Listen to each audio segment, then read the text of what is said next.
안녕하세요. 착한 의사TV 이승엽 원장입니다. 오늘은 틱 진료에서 정말 중요하게 관찰하는 것 하나에 대해서 말씀을 드릴게요. 바로 호흡이거든요.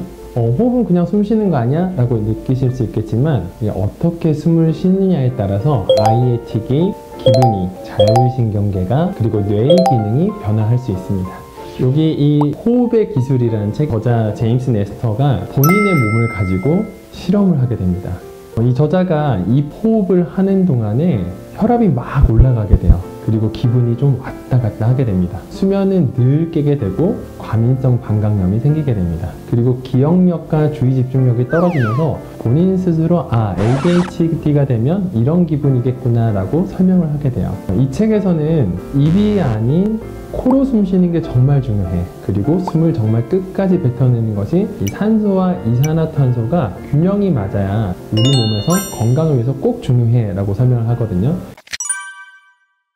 제가 틱을 진료하기 전에 아이들에게 꼭 산소 포화도를 보거든요. 산소 포화도는 이 혈액 내 헤모글로빈에 산소가 포함되어 있는 정도를 확인하는 건데, 보통 폐의 기능이 좋고 또 이 산소가 신체 말단 멀리까지 잘 도달하더라 하는 내용을 확인해 볼 수 있습니다. 산소 포화도가 99%, 98, 97까지는 호흡이 잘 되는구나 라고 이해할 수 있는데, 96 혹은 그 아래에 있다면 호흡의 기능이 뭔가 떨어지면서 산소가 전달되지 않는구나를 확인해 볼 수 있거든요. 자, 숨이 잘 안 쉬어지고 또 산소 포화도가 떨어졌다라고 하면 우리가 꼭 확인해야 될 두 가지가 있습니다. 바로 호흡의 구조와 정서적인 모델이거든요. 호흡의 구조는 숨은 어쩔 수 없이 운동을 해야 돼요. 갈비뼈가 가만히 있지 않잖아요. 가슴과 배를 가로지른 이 횡격막이 위 아래로 마치 우산을 접었다 폈다 하는 것처럼 왔다 갔다 운동을 하면서 폐가 넓어지고 공기가 깊게 들어오게 됩니다. 근데 호흡이 안 되는 친구들은 이렇게 손을 대었을 때 갈비뼈가 양옆으로 움직이질 않아요. 또 자세는 또 라운드한, 어깨가 둥그렇게 말려있는 자세를 취하게 되고요. 목 옆쪽에 사각근이나 그리고 흉쇄유돌근 같은 목의 근육으로 억지로 이렇게 흉곽을 들어 올려서 공간을 넓히게 됩니다. 그래서 이런 호흡이 잘 짧은 친구들이 숨을 쉴 때는 가슴을 이렇게 가슴과 어깨를 위아래로 움직이면서 숨을 쉬게 되죠. 그리고 이런 친구들이 척추 중에서 등뼈와 목뼈가 특히나 나쁜데, 목뼈 3, 4, 5번 사이로는 횡격신경이라고 해서 이렇게 길게 아래로 내려가 횡격막을 움직이는 아래로 내려가는 신경이 있거든요. 이 신경이 경추에서 눌리게 되고, 또 우리 등뼈는 갈비뼈와 붙어 있잖아요. 이 등뼈, 흉추의 부드러운 움직임도 중요한데 이 흉추가 단단하게 고정되어서 움직임이 전혀 발생하지 않게 돼요. 그래서 마치 등을 눌러보면 단단하게 굳어 있고 근육도 굳어 있고 아이들이 아파하기도 합니다. 그리고 호흡을 방해하는 두 번째, 바로 정서거든요. 우리가 스트레스 받았을 때 생각해보면 숨을 가쁘게 내쉬면서 씩씩거리게 되잖아요. 보통 싸우거나 도망갈 때 우리가 활용하게 되는 교감신경이 흥분하게 되면 근육과 폐로는 산소가 많이 필요하게 되거든요. 그래서 숨을 급하게 몰아쉬게 됩니다. 근데 끊임없이 만성적인 스트레스에 노출됐다라고 하면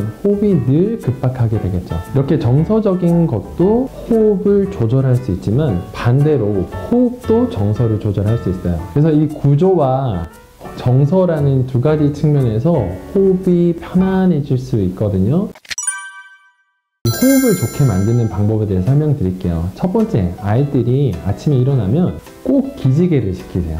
뭉쳐있던 가슴 근육과 몸 앞쪽 근육들을 쭉 한번 늘려주고, 그리고 가볍게 스트레칭이나 국민체조 정도의 운동을 해주는 것도 도움이 됩니다. 그리고 이 목뼈에 부담이 가지 않게끔 목도 부드럽게 좀 풀어주는 게 좋습니다. 이 앞쪽에 있는 경추 굴곡근이라는 근육들이 딱딱하게 긴장되면 목이 점점 이렇게 앞으로 빠지게 되거든요. 그래서 목 근육도 천천히 늘려주시고, 그리고 아이의 손을 이렇게 갈비뼈에 얹게 해서 숨을 우리가 깊이 마실 때 갈비뼈가 이렇게 양쪽으로 옆으로 벌어지는 것을 확인하면서 호흡을 해주는 것이 중요합니다.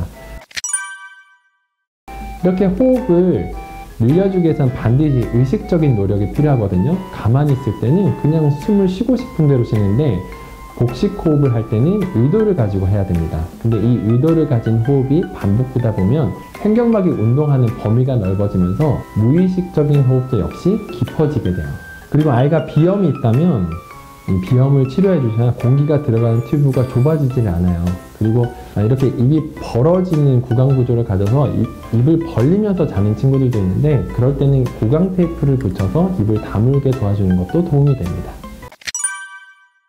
아이들이 스트레스를 꽉 받아서 씩씩대고 있을 때는 사실 천천히 숨을 쉬는 것만으로도 아주 흥분된 기분이 천천히 이완되기 때문에, 이렇게 호흡을 좀 느리게 하고 나서 아이랑 어떤 일이 있었는지 대화해보는 것도 도움이 많이 됩니다.